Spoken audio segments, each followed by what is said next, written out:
मैं सभी विद्यार्थियों का आर्य क्लास यूट्यूब चैनल के अंतर्गत बहुत बहुत स्वागत, वेलकम और अभिनंदन करता हूं। प्रिय विद्यार्थियों, आज की क्लास का जो हमारा जो टॉपिक रहेगा, ये राज्य की उत्पत्ति के सिद्धांतों के संदर्भ में रहेगा। ठीक है, कि संसार में जो राज्य है, राज्य की उत्पत्ति किस प्रकार से हुई है, राज्य किस रूप में जो है संसार में आए, और इसके लिए जो है विभिन्न सिद्धांत है। तो विभिन्न सिद्धांतों के संदर्भ में हम बात करने वाले हैं। सबसे पहले जो बात करें तो राज्य की उत्पत्ति का जो सिद्धांत आता है वो दैवीय सिद्धांत आता है। कौन सा सिद्धांत आता है? दैवीय सिद्धांत आता है। और दैवीय सिद्धांत जो है सबसे प्राचीनतम सिद्धांत है। कौन सा सिद्धांत है? सबसे प्राचीन सिद्धांत है। और इसके अनुसार राज्य एक दैवीय कृति है, अर्थात राज्य की जो उत्पत्ति की गई है वो ईश्वर के द्वारा की गई है। किसके द्वारा की गई है? ईश्वर के द्वारा जो है राज्य की उत्पत्ति हुई है। तो इसी को जो है दैवीय सिद्धांत के नाम से जाना जाता है। और राजा जो है वो ईश्वर का प्रतिनिधि है, इसलिए राजा मात्र ईश्वर के प्रति उत्तरदायी है। अतः राज्य की आज्ञा का विरोध करना क्या माना जाता था? पाप माना जाता था। ठीक है, तो राज्य की उत्पत्ति का ये जो सिद्धांत है, ये कौन सा सिद्धांत आता है? दैवीय सिद्धांत आता है। और जिसका जो प्रतिपादन करते हैं वो प्राचीन भारतीय राजनीतिक विचारक मनु के द्वारा भी जो है इसका जो है प्रतिपादन किया गया है। और इसमें हम बात करें तो जो है कि राज्य के दैवीय उत्पत्ति के सिद्धांत का जो उल्लेख है यूरोपीय और भारतीय दोनों परंपराओं में मिलता है। यूरोपीय परंपराओं में राज्य की उत्पत्ति का सिद्धांत राजतंत्र के युग में क्या हुआ? विकसित हुआ। किसके युग में विकसित हुआ? राजतंत्र के युग में जो है ये विकसित होता है। और भारतीय परंपराओं के अंतर्गत महाभारत के शांति पर्व में दैवीय उत्पत्ति के सिद्धांत का उल्लेख मिलता है। ध्यान रखना, भारतीय परंपराओं में हम बात करें तो महाभारत के शांति पर्व में, महाभारत के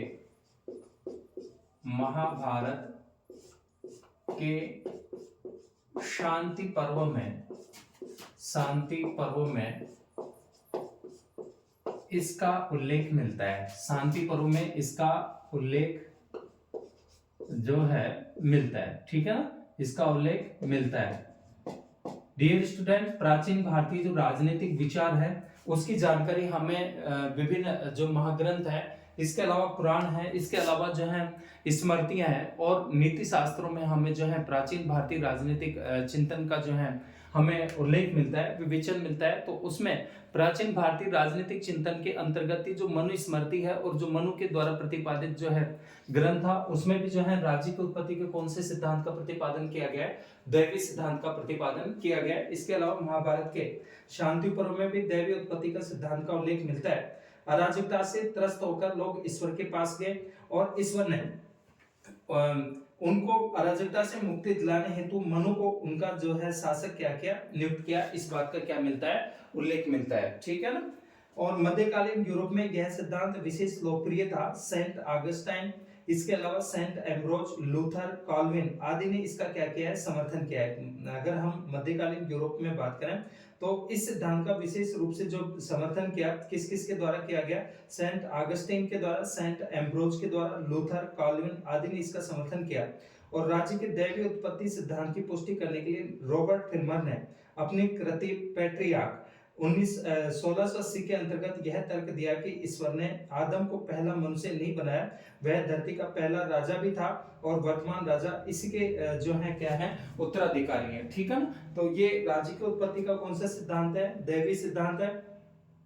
और राज्य की उत्पत्ति संबंधी इस सिद्धांत का सर्वाधिक सशक्त समर्थक जो इंग्लैंड का जेम्स प्रथम था। ध्यान रखना, इस सिद्धांत का जो प्रथम जो समर्थक माना जाता है, किसको माना जाता है?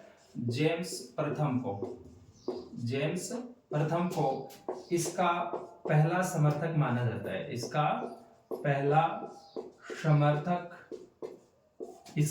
समर्थक माना जाता है। ठीक है, किसका? राज्य की उत्पत्ति के दैवीय सिद्धांत का पहला जो समर्थक माना जाता है, किसको माना जाता है? जेम्स प्रथम को माना जाता है। और जो है इसके अलावा जिन्होंने अपनी पुस्तक the true law of A free monarchy में अपने निरंकुश शासन को उचित ठहराने के लिए तर्क दिया कि राजा दुष्ट या पतित भी हो तो प्रजा को इसका विरोध नहीं करना चाहिए, बल्कि यह मान लेना चाहिए कि ईश्वर ने लोगों को अपने पाप का दंड देने के लिए राजा को जो है अपना प्रतिनिधि बना करके जो है भेजा है। ऐसा किसने कहा? जेम्स प्रथम ने कहा। किसने कहा? जेम्स प्रथम ने। इसके अलावा तो दैवीय सिद्धांत की जो विशेषताएं हैं क्या क्या हैं? एक तो जैसे कि राजा मानवीय रचना नहीं है, ईश्वरीय देन है, कि राजा का जो निर्माण किया गया है, राज्य का जो निर्माण किया गया है, वो मनुष्य के द्वारा नहीं किया गया बल्कि किसके द्वारा किया गया है? ईश्वर के द्वारा। किसके द्वारा? ईश्वर के द्वारा। ठीक है ना? तो इसी को जो है दैवीय सिद्धांत के नाम से जानते हैं। तो ये जो है राज्य की उत्पत्ति का जो सबसे जो प्राचीन जो सिद्धांत माना जाता है, किसको माना जाता है? वो दैवीय सिद्धांत को माना जाता है। ठीक है ना? और इस सिद्धांत का जो प्रतिपादन किया गया, अगर हम भारतीय राजनीतिक चिंतकों के अंतर्गत देखते हैं तो मनु ने राज्य की उत्पत्ति के दैवीय सिद्धांत का प्रतिपादन किया है। इसके अलावा महाभारत के शांति पर्व में भी जो है इसका उल्लेख मिलता है, और जेम्स प्रथम ने इसका पहली बार जो है क्या किया? समर्थन किया। इसलिए राज्य की उत्पत्ति के दैवीय सिद्धांत का जो प्रथम जो समर्थक माना जाता है वो किसको माना जाता है? जेम्स प्रथम को माना जाता है। किसको माना जाता है? जेम्स प्रथम को। अगर हम इसकी विशेषताओं की बात करें तो विशेषताओं की राजा मानवीय रचना नहीं है, ठीक है, बल्कि क्या है? बल्कि ईश्वर के द्वारा जो है बनाई गई संस्था है। ठीक है ना? या राज्य की जो उत्पत्ति, राजा की जो उत्पत्ति हुई है वो किसके द्वारा हुई है? ईश्वर के द्वारा। तो पहली विशेषता ध्यान रखना कि राजा मानवीय रचना नहीं है। राजा मानवीय रचना नहीं है, बल्कि ईश्वरीय देन है। यानी किसकी देन है? ईश्वर की देन है। ठीक है ना? किसकी देन है? ईश्वर की देन है कि राज्य की जो उत्पत्ति हुई है, क्योंकि राज्य के रूप में किसको माना गया है? राज्य के रूप में राजा को। तो राजा की जो उत्पत्ति हुई है वो मनुष्य के द्वारा नहीं, राजा मनुष्य के द्वारा नहीं बनाया गया, बल्कि किसके द्वारा बनाया गया है? ईश्वर के द्वारा बनाया गया है, अराजकता की स्थिति को समाप्त करने के लिए। ठीक है ना? इसके बाद में दूसरी विशेषता की बात करें कि राज्य की उत्पत्ति का जो दैवीय सिद्धांत है, और इसकी जो दूसरी विशेषता के अंतर्गत कि मोस्टली रूप में क्या है कि शासक जो है ईश्वर का प्रतिनिधि है। शासक को किसका प्रतिनिधि माना गया है? ईश्वर का प्रतिनिधि। शासक ईश्वर का प्रतिनिधि है। शासक ईश्वर का क्या है? प्रतिनिधि है। इसलिए उसकी आज्ञा या आदेश का विरोध करना, इसलिए उसकी आज्ञा का विरोध करना क्या है? पाप है। ये दूसरी विशेषता है। ठीक है ना? पहली विशेषता तो क्या है कि राजा या जो राज्य है वो मानव के द्वारा कृति नहीं है, मानव मानवीय रचना नहीं है, बल्कि किसकी देन है? ईश्वर की देन है। बल्कि किसकी देन है? ईश्वर की देन है। और सेकंड जो विशेषता हमने बात की है कि शासक जो है ईश्वर का प्रतिनिधि है, अर्थात जो राजा है वो ईश्वर का प्रतिनिधि है, इसलिए उसकी आज्ञा का विरोध करना क्या माना गया है? पाप माना गया है। ठीक है? तीसरी विशेषता की बात करें तो तीसरी जो विशेषता आती है कि शासक को ईश्वर के द्वारा नियुक्त किया गया है, अतः उसे अपदस्थ करने का अधिकार। यानी जो शासक राजा जो बनाया गया है, ठीक है ना, किसके द्वारा बनाया गया है? राजा को किसने बनाया? ईश्वर ने बनाया है, और ईश्वर के द्वारा ही उसकी नियुक्ति की गई है, अतः उसे पद से हटाने का जो अधिकार है वो जनता को नहीं है। कि राजा या शासक को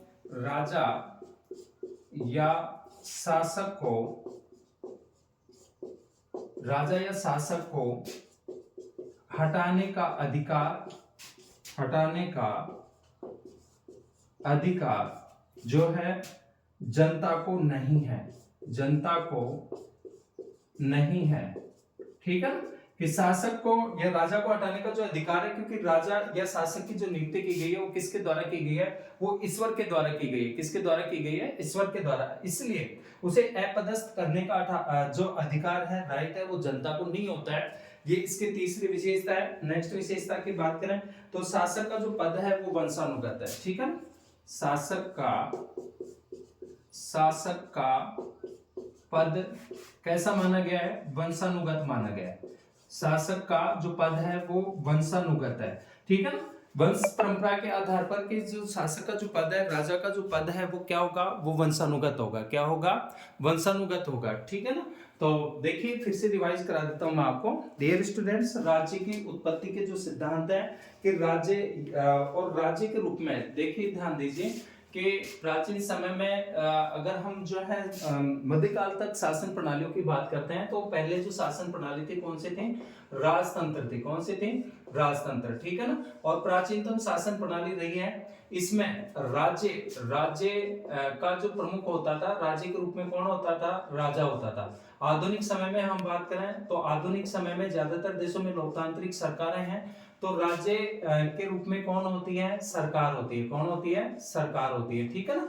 और सरकार 3 अंगों से मिलकर के बनती है, व्यवस्थापिका, कार्यपालिका और न्यायपालिका। लेकिन पहले जो शासन प्रणाली थी, वो प्राचीनतम जो शासन प्रणाली रही है वो राजतंत्र रही है। और राजतंत्र में शासन का जो प्रमुख हुआ करता था, कौन हुआ करता था? राजा हुआ करता था।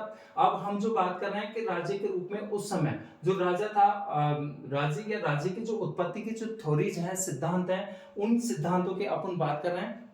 और इन सिद्धांतों के अंतर्गत सबसे प्राचीनतम जो सिद्धांत आता है वो कौन सा आता है? राज्य की उत्पत्ति का दैवी सिद्धांत आता है। कौन सा आता है? दैवी सिद्धांत, कि राजा या राज्य की जो उत्पत्ति की गई है वो मनुष्य के द्वारा नहीं हुई है, बल्कि ईश्वर के द्वारा जो है राजा या राज्य की क्या हुई है? उत्पत्ति हुई है, ठीक है ना।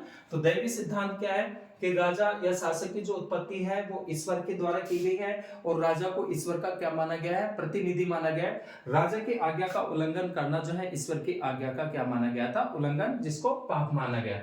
और इसका जो उल्लेख है महाभारत के शांति पर्व में इसका उल्लेख मिलता है। इसके अलावा प्राचीन भारतीय जो राजनीतिक विचारक जो मनु है, मनु के द्वारा मनु स्मृति नामक ग्रंथ लिखा गया, उसमें भी जो है मनु ने राज्य की उत्पत्ति के दैवी सिद्धांत का क्या किया है? प्रतिपादन किया है। और जेम्स प्रथम को पहला समर्थक माना जाता है, जिन्होंने इस सिद्धांत का जो है पहली बार क्या किया? समर्थन किया।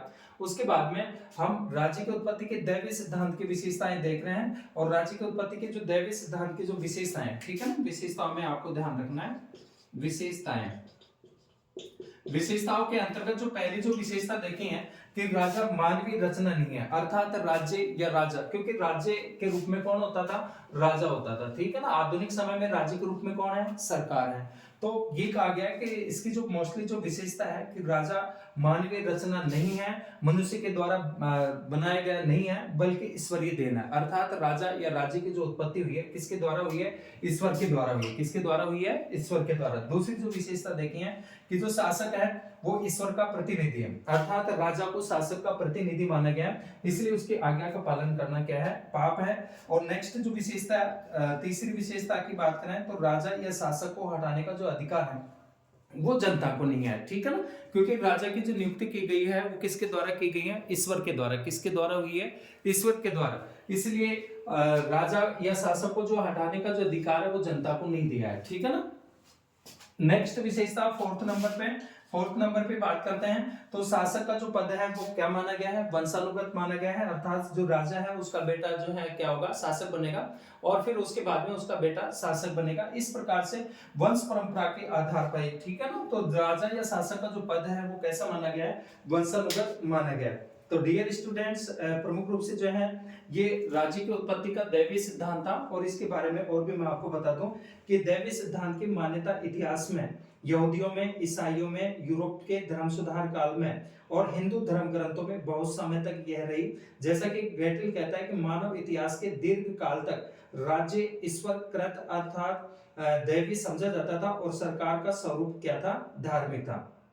इस सिद्धांत का प्रयोग राजाओं ने अपने निरंकुश सत्ता को सुरक्षित रखने के लिए, जनता का समर्थन प्राप्त करने के लिए किया था, ठीक है ना। क्योंकि राजा क्या करते थे? मनमानी करते थे, निरंकुश हो जाते थे, और निरंकुशता को साबित करने के लिए उन्होंने जो है इसका क्या किया है? प्रयोग किया है। और इसके अलावा अपनी निरंकुश सत्ता को, यानी निरंकुश सत्ता का जो मतलब होता है मनमानी या स्वेच्छाचारीपूर्ण जो आचरण होता है वो क्या होता है? वो निरंकुश होता है, जब जनता के हितों का ध्यान नहीं दिया जाता है, और राजा या जो शासक होता है केवल अपने जो है अपने हितों को प्राथमिकता देता है, तो उसको क्या बोलते हैं? निरंकुशता बोलते हैं, ठीक है ना। तो निरंकुशता को सुरक्षित रखने के लिए उन्होंने जो है इसका जनता का समर्थन प्राप्त करने के लिए जो है किया है। कौन से सिद्धांत का? दैवी सिद्धांत का। यूरोप के राजाओं ने लोकतंत्रीय विचारधारा को रोकने के लिए दैवी सिद्धांत का प्रयोग किया। इसके अलावा मध्य युग में चर्च और राज्य, पोप शाही व रोमन शाही साम्राज्य के मध्य झगड़े के दौरान पोप ने राज्य के ऊपर श्रेष्ठता स्थापित करने के लिए इस सिद्धांत का क्या किया? प्रयोग किया। दैवी सिद्धांत की आलोचना में कहा जाता है कि यह सिद्धांत अवैज्ञानिक, अनैतिहासिक, धार्मिक निरंकुशता को बढ़ावा देता है, रूढ़िवादी है, और इस सिद्धांत का महत्व केवल इस बात में है कि इसने लोगों को इस समय आज्ञा पालन करना सिखाया और जब तक कि स्वशासन की योग्य नहीं हो। ठीक है ना। तो जनता को आज्ञा का पालन करने आज्ञा का पालन करना जो सिखाया गया वो किसके द्वारा किया गया? दैवी सिद्धांत के द्वारा जो है सिखाया गया। तो ये इसका क्या है? महत्व। ठीक है, चलिए आगे नेक्स्ट सिद्धांत की अपन बात करते हैं। तो निश्चित रूप में प्रिय विद्यार्थियों, राज्य की उत्पत्ति का जो सबसे प्राचीन जो सिद्धांत है कौन सा है? दैवी सिद्धांत। आपके अच्छे से समझ में आएगा इस बात की मैं जो है उम्मीद करता हूं, और लगातार आप सतत प्रयास करते रहें, मेहनत करते रहें, तो निश्चित रूप में हमारे जो कंटेंट है ये जो पर डे आपको YouTube चैनल के माध्यम से जो है उपलब्ध कराए जा रहे हैं, निश्चित रूप में आपके लिए जो है उपयोगी होंगे, इस बात की मैं उम्मीद करता हूं। चलिए नेक्स्ट सिद्धांत की बात करते हैं अपन। और नेक्स्ट जो सिद्धांत आता है, पहला सिद्धांत कौन सा हो गया? राज्य की उत्पत्ति का दैवी सिद्धांत। ठीक है ना। उसके बाद में सेकंड नंबर पे जो हम सिद्धांत की बात करेंगे राज्य की उत्पत्ति के सिद्धांतों के संदर्भ में, तो सेकंड नंबर पे आता है राज्य की उत्पत्ति का शक्ति सिद्धांत। ठीक है ना। नेक्स्ट सिद्धांत की बात करते हैं, राज्य की उत्पत्ति का शक्ति सिद्धांत। शक्ति सिद्धांत, पावर थ्योरी, शक्ति सिद्धांत। देखिए जो शक्ति सिद्धांत है इसमें के सिद्धांत की मान्यता जो है कि राज्य की उत्पत्ति का कारण शक्ति या बल प्रयोग है। राज्य की उत्पत्ति का कारण, राज्य की उत्पत्ति का जो कारण मानते हैं, राज्य की उत्पत्ति का कारण शक्ति या बल प्रयोग है। ठीक है ना। किसको माना है? शक्ति या बल प्रयोग को माना है कि राज्य की जो उत्पत्ति हुई है उसका मोस्टली जो कारण है वो शक्ति या क्या है? बल प्रयोग है। ऐसा कौन मानता है? ऐसा शक्ति सिद्धांत मानता है। ठीक है ना। राज्य की उत्पत्ति का कौन सा सिद्धांत? शक्ति सिद्धांत। और यह कोई नया सिद्धांत नहीं है, प्राचीन यूनान में कुछ लोग इसे मानते थे। सोफिस्ट विचारक थ्रेसिमेकस के अनुसार, प्राचीन सोफिस्ट जो विचारक रहे हैं थ्रेसिमेकस के अनुसार न्याय शक्तिशाली का हित है। कौन कहते हैं? थ्रेसिमेकस। ध्यान रखना, थ्रेसिमेकस। ठीक है ना। ये यूनान में जो है न्याय सिद्धांत के जो प्रचलित है, जैसे मोस्टली रूप में कार्य कारण का जो सिद्धांत था, इसके अलावा जो है और जो हम बात करें कि न्याय का जो मोस्टली जो सिद्धांत है प्लेटो के समय, और प्लेटो उस समय यूनान के प्रथम जो है दार्शनिक थे, तो उस समय ये यूनान में प्रचलित सिद्धांत है न्याय के सिद्धांत। इसके अलावा जो है कि जो इन्होंने कहा थ्रेसिमेकस ने कि न्याय शक्तिशाली का हित है। न्याय शक्तिशाली का क्या है? हित है। न्याय शक्तिशाली का हित है। ये किसने माना? थ्रेसिमेकस ने माना है। और जो है आधुनिक काल में मैकियावेली ने राज्य के अस्तित्व के लिए व्यक्ति को प्रमुख माना है। ध्यान देना कि आधुनिक समय में मैकियावेली ने राज्य के अस्तित्व के लिए व्यक्ति को प्रमुख माना। शक्ति सिद्धांत को मानने वाले विचारकों में ग्रेगरी सप्तम, कौन कौन है इसके प्रमुख जो समर्थक हैं? जो है ग्रेगरी सप्तम, इसके जो समर्थकों की बात करें अपन, समर्थक, एक तो ग्रेगरी सप्तम, इसके अलावा जो है अंग्रेज दार्शनिक डेविड ह्यूम, अंग्रेज जो दार्शनिक था डेविड ह्यूम, इसके अलावा और जब हम बात करते हैं तो जैक्स गुम्लोविच, इसके अलावा इश्मॉल और वार्ड के नाम प्रमुख है। ठीक है ना। जैक्स जुम्पलोविच, जेम्स जुम्पलोविच, ये इसके प्रमुख समर्थक हैं। जेम्स जुम्पलोविच, इसके अलावा जो है लोविच, इस्मॉल तथा वार्ड, लोविच, इस्मॉल तथा वार्ड। ठीक है ना। ये इसके प्रमुख समर्थक है। कौन से सिद्धांत के? शक्ति सिद्धांत के। देखिए शक्ति सिद्धांत क्या मानता है कि राज्य की जो उत्पत्ति का जो कारण है मोस्टली रूप में क्या रहा है? शक्ति या बल प्रयोग रहा है। ठीक है ना। जैसा थ्रेसिमेकस ने कहा कि न्याय शक्तिशाली का क्या है? हित है। इसके प्रमुख जो समर्थक है ग्रेगरी सप्तम, डेविड ह्यूम, जेम्स जुम्पलोविच, इसके अलावा इस्मॉल, इसके अलावा वार्ड, ये प्रमुख क्या माने जाते हैं? इसके समर्थक माने जाते हैं।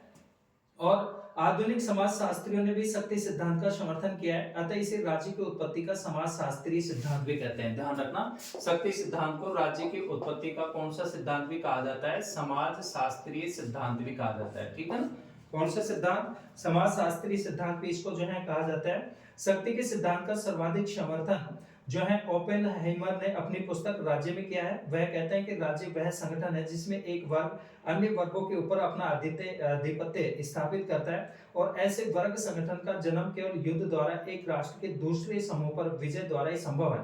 भारतीय परंपरा के अंतर्गत शक्ति सिद्धांत का उल्लेख मनुस्मृति और कौटिल्य के अर्थशास्त्र में भी जो है मिलता है।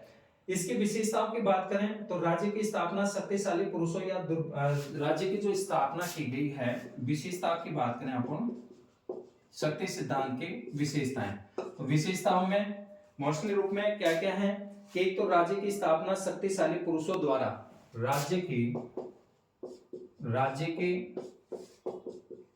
स्थापना शक्तिशाली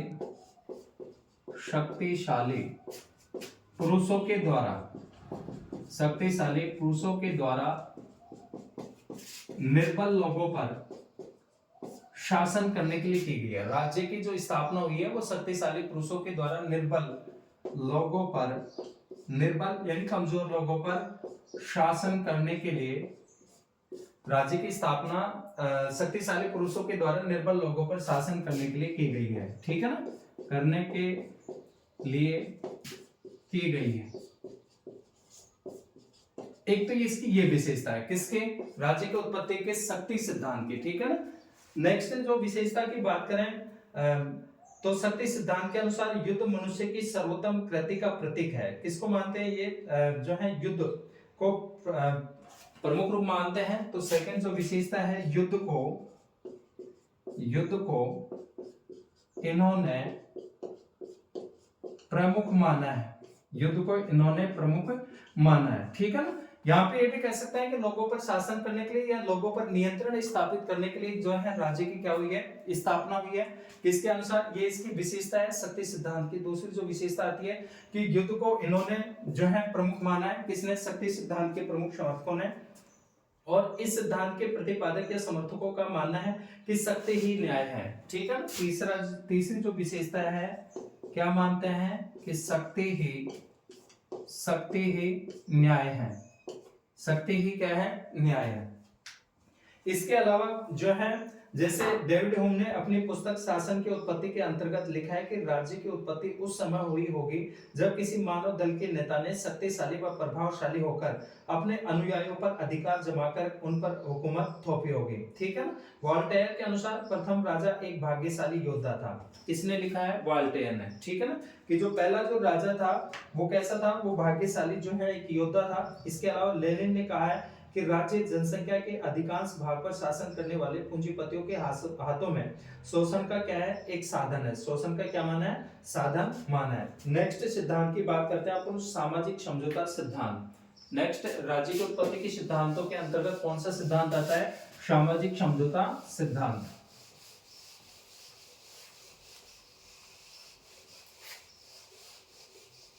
सामाजिक समझौता सिद्धांत, सामाजिक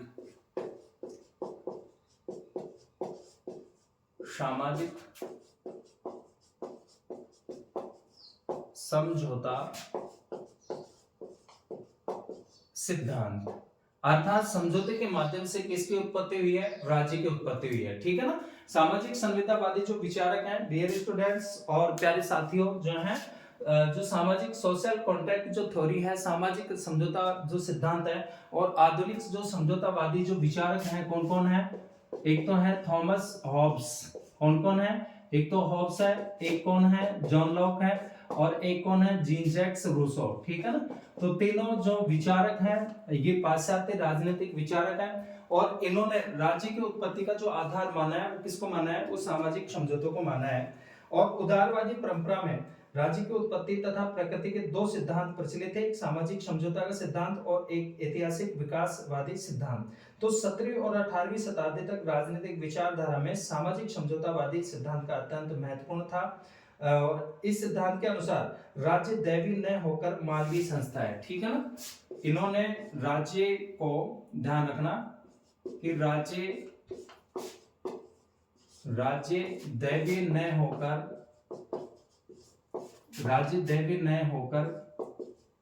एक मानवीय संस्था है।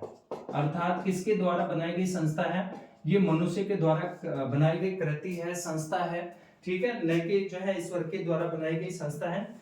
और ग्रीस में सबसे सोफिस्ट वर्ग के विचारकों ने सामाजिक समझौतावादी सिद्धांत का प्रतिपादन किया। राज्य को एक कृत्रिम संस्था और किसी समझौते का फल माना। किसने? ग्रीस में, ठीक है। इसके बाद में प्लेटो और अरस्तु ने सामाजिक समझौते सिद्धांत की क्या की है? आलोचना की है।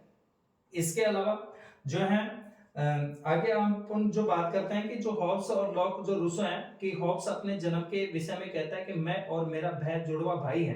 अव्यवस्था का भय हॉब्स के सिद्धांत की आधारशिला है और सामाजिक समझौतावादी विचार उनकी पुस्तक लेवियाथन में दिया गया है, ठीक है ना। हॉब्स की पुस्तक, ध्यान रखना, हॉब्स की पुस्तक थी लेवियाथन। इनकी जो पुस्तक थी लेवियाथन, इसमें उन्होंने जो है इसका प्रतिपादन किया है। और हॉब्स के अनुसार प्राकृतिक अवस्था में मनुष्य स्वभाव से स्वार्थी थे, निर्मम थे और उनका जीवन एकाकी, दीनहीन, घृणित, पाशविक और क्षणभंगुर था। प्रत्येक मनुष्य को एक दूसरे से भय था। अतः इस समय की प्राकृतिक अवस्था में जिसकी लाठी उसकी भैंस वाला जो सिद्धांत था वो क्या था? प्रचलित था कि शक्तिशाली का हित ही क्या था? न्याय था। और हॉब्स के अनुसार प्राकृतिक नियम जिनकी संख्या 14 मानते हुए उन्होंने कहा कि बुद्धि की सलाहें हैं। इसके संबंध में वह आगे लिखते हैं कि नैतिक अधिकार जैसी कोई वस्तु नहीं है, न ही मनुष्य के कर्तव्य और लाभ के बीच का संघर्ष है। ये तो केवल उन्मुक्त से लेकर शांत व्यक्ति तक जो है अभ्यर्थना है। हॉब्स के अनुसार भावना तथा कल्पना उन्हें अपने मृत्यु के भय का पाठ पढ़ाती है और तर्क उन्हें प्राकृतिक नियमों का पालन करना सिखाता है। अर्थात दूसरे के लिए वह मत करो जिसे हम अपने लिए पसंद नहीं करते हैं। अतः इच्छा मनुष्य को कार्य करने के योग्य बनाती है और उसका तर्क समाज निर्माण में योग देता है। हॉब्स की जो रचनाओं पर एक मिनट अपन नजर डालते हैं कि एक तो थी एलिमेंट ऑफ लॉ, हॉब्स की रचनाएं। रचनाओं की बात करें तो हॉब्स की जो, क्योंकि ये प्रमुख जो है समझौतावादी जो विचारक हैं, कौन कौन है? हॉब्स हैं, लॉक हैं और रूसो। बात कर रहे हैं अपन सबसे पहले किसके? हॉब्स के संदर्भ में। तो हॉब्स ने जो है राज्य की उत्पत्ति का जो उल्लेख किया है और अपनी पुस्तक लेवियाथन में किया है। हॉब्स की जो रचना है element of law, element of law, ठीक है ना, ये हॉब्स की पुस्तक थी। और 1940 में जो है क्या होती है? प्रकाशित होती है। कब? 1940 में। इसके अलावा लेवियाथन 1651 में, लेवियाथन 1651 में। इसके अलावा इनकी जो रचना थी दी सीवे, और ये जो प्रकाशित होती है कब होती है? 1642 में, 1642 में। इसके अलावा दे कॉर्पोरेट 1655 में और दे होमिन 1659 में। तो ये हॉब्स ने, कहने का मतलब ये है कि हॉब्स ने जो है राज्य की उत्पत्ति के जो है समझौतावादी सिद्धांत के का समर्थन किया। प्रमुख जो है समझौतावादी विचारक इनको माना जाता है। नेक्स्ट अब हम बात करते हैं लॉक के।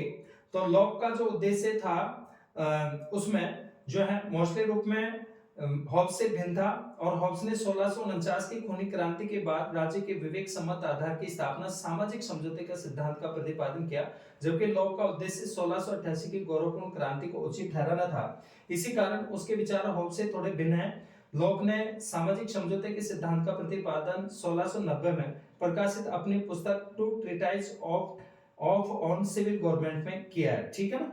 लॉक की रचनाओं की बात करें तो सहिष्णुता पर पहला पत्र 1689 में, शासन पर 2 निबंध 1690 में, मनुष्य स्वभाव के संबंध में नियम 1690 में। और इसके बाद में जो आता है रूसो, तो रूसो भी जो है राज्य की उत्पत्ति के संदर्भ में जो है समझौतावादी सिद्धांत का जो है प्रतिपादन करते हैं। और रूसो ने सामाजिक समझौते से उत्पन्न सामूहिक एकता को राज्य, संप्रभु शक्ति, जनता, नागरिक और प्रजा सभी की जो है संज्ञा दी है। रूसो के अनुसार राज्य एक सामूहिक व्यक्ति है। मैं उसकी आज्ञा का पालन इसलिए करना चाहता हूँ क्योंकि वह मेरी आज्ञा होती और उसने राज्य को नैतिक और सामूहिक शरीर माना। इस प्रकार से रूसो साम्यवादी विचार भी जो है क्या करता है? प्रतिपादन करता है। तो डियर स्टूडेंट, राज्य की उत्पत्ति के संदर्भ में ये प्रमुख जो है सिद्धांत है। इसके अलावा विकासवादी सिद्धांत की बात करें तो विकासवादी जो सिद्धांत है उसका प्रतिपादन जो किसके द्वारा किया जाता है, अरस्तु के द्वारा, कि राज्य का धीरे धीरे क्या हुआ है, विकास है, और राज्य किसका परिणाम है, विकास का परिणाम है। ठीक है, तो आज की क्लास के अंतर्गत जो है हमने जो बात की राज्य की उत्पत्ति के प्रमुख सिद्धांतों के संदर्भ में। नेक्स्ट क्लास में अपन मिलते हैं नेक्स्ट नए टॉपिक के साथ में, तब तक सभी विद्यार्थियों का बहुत बहुत धन्यवाद।